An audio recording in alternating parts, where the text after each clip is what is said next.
जय हिंद। नमस्कार साथियों। हम यहाँ पर साइंस की टॉपिक वाइज क्लास जो है वो कर रहे थे।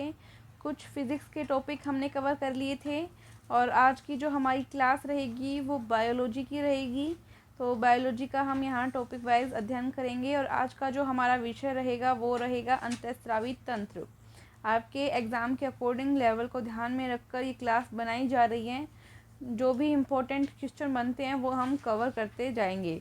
तो आज का जो टॉपिक है हमारा वो है बायोलॉजी का अंतःस्रावी तंत्र, जिसमें कुछ ग्रंथियां हम पढ़ेंगे, जिसमें पीयूष ग्रंथि, यहाँ से कई बार क्वेश्चन आता है वही पढ़ेंगे हम।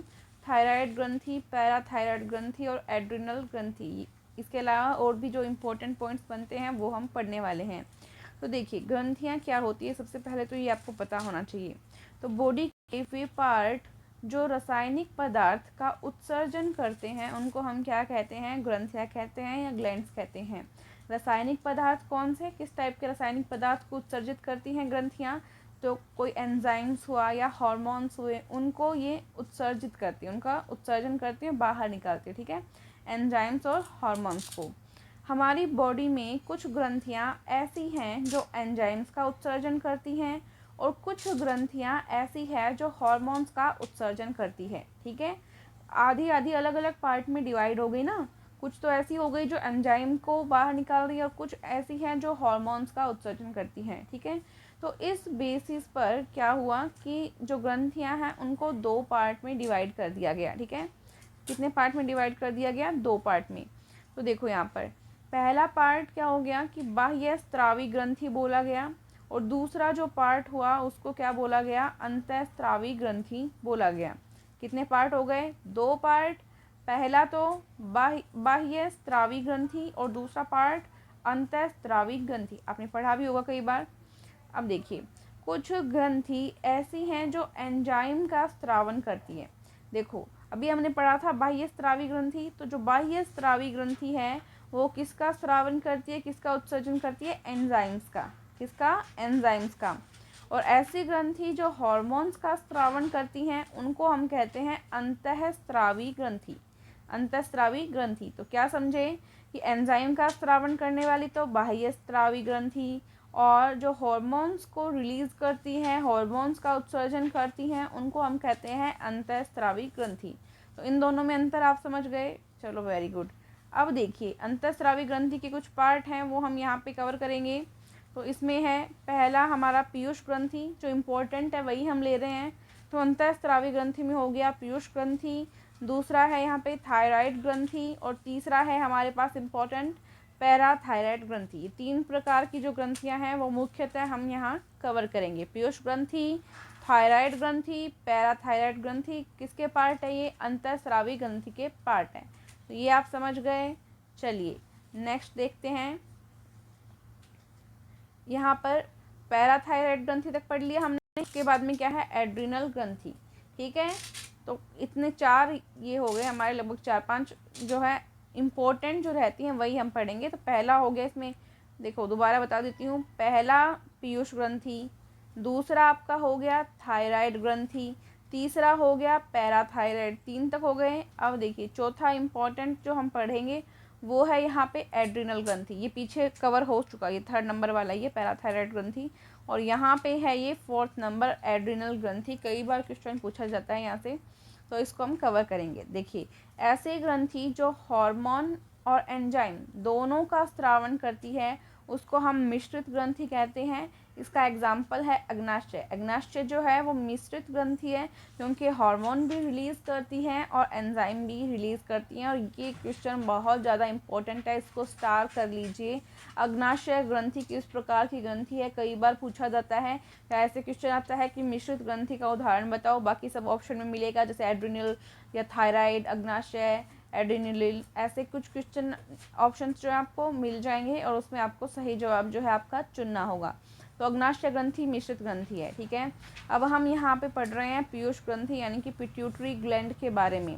ये मस्तिष्क में पाई जाती है, ये आप सभी को पता ही है। यहाँ चित्र में आप देख सकते हैं ये पार्ट जो है ये पीयूष ग्रंथि का है। इसके बाद में देखिए क्या इंपॉर्टेंट फैक्ट हैं इसके।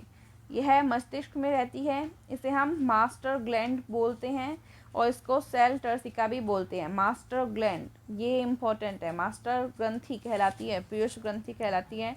इसको हम सेल टर्सिका भी बोलते हैं। इस ग्रंथि से एसटीएच हार्मोन रिलीज होता है। एसटीएच हार्मोन क्या होता है? रिलीज होता है। किससे? पीयूष ग्रंथि से। शरीर की वृद्धि, हड्डी की वृद्धि पर नियंत्रित करता है। देखिए यहाँ चित्र में समझाया गया है, शरीर की जो वृद्धि है और हड्डी की जो वृद्धि है उस पर नियंत्रित करता है। कौन करता है? पीयूष ग्रंथि करती है। ठीक है।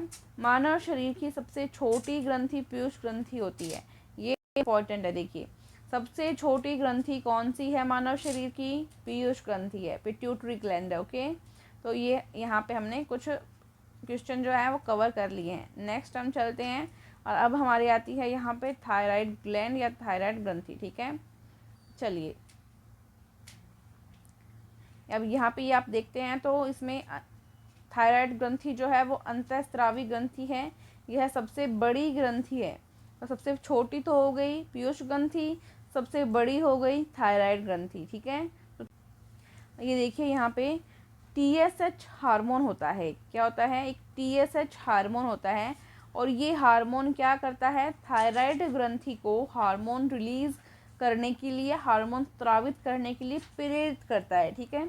नेक्स्ट यहाँ पे कि मनुष्य के गले में सांस नली के नीचे स्थित होती है। पूछा जाए इसकी पोजीशन कहाँ पे है, तो मनुष्य के गले में सांस नली के नीचे स्थित होती है। ये देखिए यहाँ पे चित्र में आपको आराम से समझ में आएगा। यहाँ पर ये जो है थायराइड ग्रंथि स्थित होती है। समझ गए हैं? थायरोक्सिन हार्मोन से कई बार क्वेश्चन आता है तो इसको हम पढ़ेंगे। आयोडीन की अधिक मात्रा होती है इसमें, तो इसको एंडोक्राइन सिस्टम का पेस मेकर कहते हैं। क्या कहते हैं? एंडोक्राइन सिस्टम का पेस मेकर कहा जाता है। किसको कहा जाता है? थायरोक्सिन हार्मोन को, क्योंकि आयोडीन का जो स्तर होता है उसको नियंत्रित करता है। ठीक है, अब हम थायराइड ग्रंथि के कार्य देखते हैं। पीयूष ग्रंथि के हार्मोन के साथ मिलकर शरीर के जल संतुलन को नियंत्रित करते हैं। ठीक है, जो पीयूष ग्रंथि के हार्मोन होते हैं उनके साथ मिलकर शरीर का जो जल का संतुलन है उसको नियंत्रित करते हैं। ठीक है, इस हार्मोन की कमी से घेंगा रोग भी हो जाता है। कौन से हार्मोन की कमी से? थायरोक्सिन हार्मोन की कमी से कौन सा रोग हो जाता है? घेंगा रोग हो जाता है। और ये हार्मोन किससे रिलीज होता है? तो ये थायराइड ग्लैंड जो है आपकी उससे रिलीज होता है। ठीक है, तो यहाँ पे क्वेश्चन, कुछ इंपॉर्टेंट क्वेश्चन जो हैं वो हमने कवर किए हैं।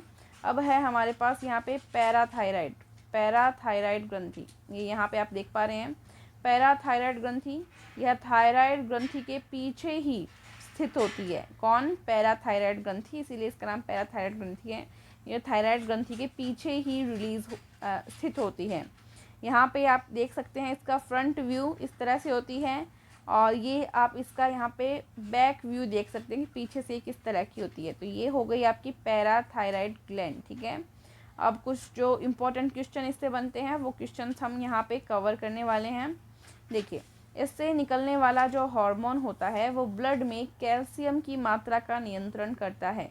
तो क्वेश्चन ऐसे बनता है कि ब्लड में यानी रक्त में कैल्शियम की मात्रा का नियंत्रण कौन सा हार्मोन करता है या वो कौन सी ग्लैंड से निकलता है? तो पैराथायराइड ग्लैंड से निकलता है।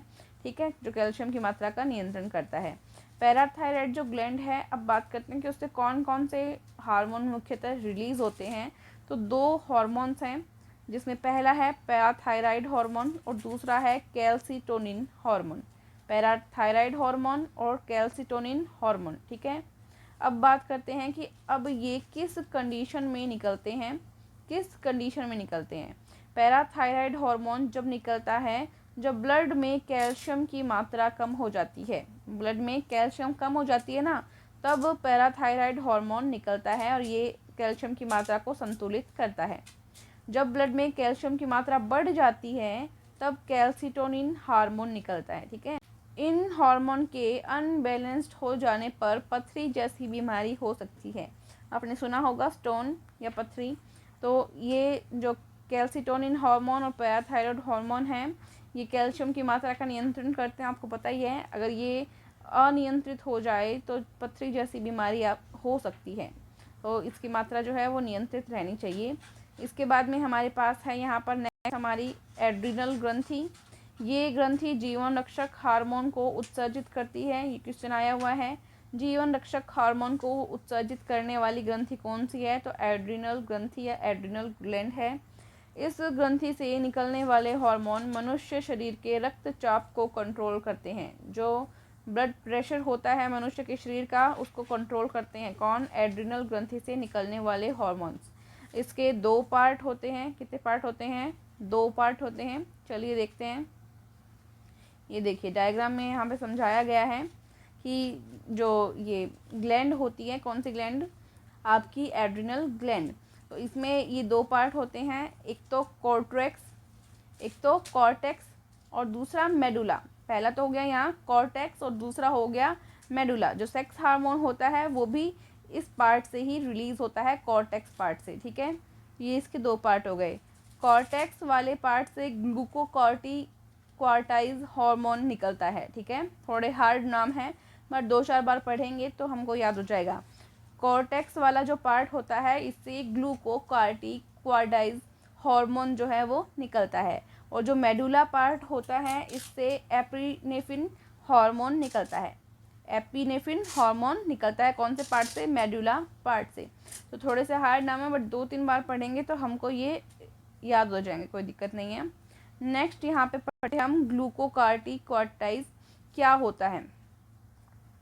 तो यहाँ ये कार्बोहाइड्रेट, प्रोटीन, वसा इनको नियंत्रित करने का काम करता है। कौन करता है? ग्लूकोकॉर्टिकॉइड्स जो हार्मोन होता है वो करता है।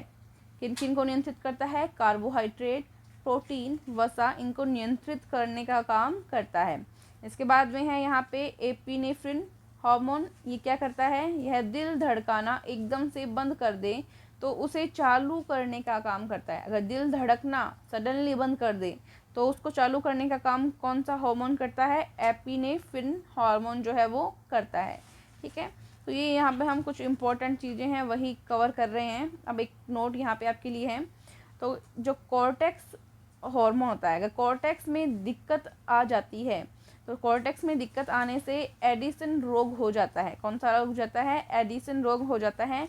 एड्रिनल ग्रंथि से निकलने वाले हार्मोन को फाइट एंड फ्लाइट हार्मोन कहते हैं। फाइट एंड फ्लाइट हार्मोन कहते हैं किसको? एड्रिनल ग्रंथि से निकलने वाले हार्मोन को फाइट एंड फ्लाइट हार्मोन कहते हैं। ये क्वेश्चन कई बार आया हुआ है तो इम्पोर्टेंट है, इसको स्टार लगा सकते हैं हम। चलिए, ये हो गई आपकी एड्रिनल ग्लैंड। इसके बाद में यहाँ पे आपकी इम्पोर्टेंट ग्लैंड आती है अग्नाशय ग्रंथि। अग्नाशय ग्रंथि में क्या होता है? अग्नाशय के एक भाग में अलग अलग कोशिका होती है। अलग अलग कोशिका होती है, जैसे अल्फा कोशिका या इसके अलावा बीटा कोशिका। बीटा कोशिका से इंसुलिन नामक हार्मोन जो है वो रिलीज होता है, निकलता है। ये किस में होती है? दोनों ही कोशिकाएं अग्नाशय के अंदर होती हैं। ठीक है, तो ये यहाँ पे आपका कुछ इम्पोर्टेंट पार्ट जो है वो कवर होता हुआ। नेक्स्ट अग्नाशय के अंदर हम देखते हैं तो अग्नाशय के एक भाग में अलग अलग कोशिका होती हैं, जैसे अल्फा कोशिका या बीटा कोशिका। बीटा कोशिका से इंसुलिन हार्मोन जो है वो निकलता है। इसके बाद में होती है इसमें गामा कोशिका। गामा कोशिका और इंसुलिन जो होता है उसकी कमी से मधुमेह रोग यानी डायबिटीज़ रोग हो जाता है। ठीक है, तो यहाँ पे ये हमने कुछ जो इम्पोर्टेंट ग्लैंड्स जो है वो कवर कर लिए हैं। नेक्स्ट हमारा बायोलॉजी का जो पार्ट है उसको हम कवर करते जाएंगे धीरे धीरे टाइम पे। तो तब तक के लिए बने रहें तरुणा डिफेंस एकेडमी के साथ। और हाँ, टेलीग्राम चैनल ज़रूर ज्वाइन करें ताकि फ्री नोट्स और PDF आपको उपलब्ध हो सके। थैंक यू सो मच दोस्तों। एक बार जय हिंद बोल दीजिए सभी। जय हिंद।